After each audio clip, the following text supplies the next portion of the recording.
Sasa inashangaza sana, na nilipojulishwa kwamba kijana wangu ameaga ilinishangaza.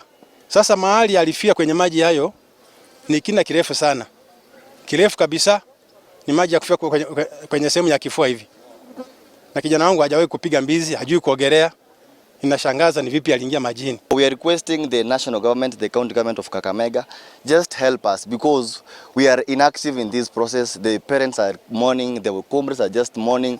Just come and help us. We have been called upon to come and respond to a distress call from MUST, Masinde Muliro University, and we are here with our divers who are going to try their best to ensure that we retrieve the body from this river.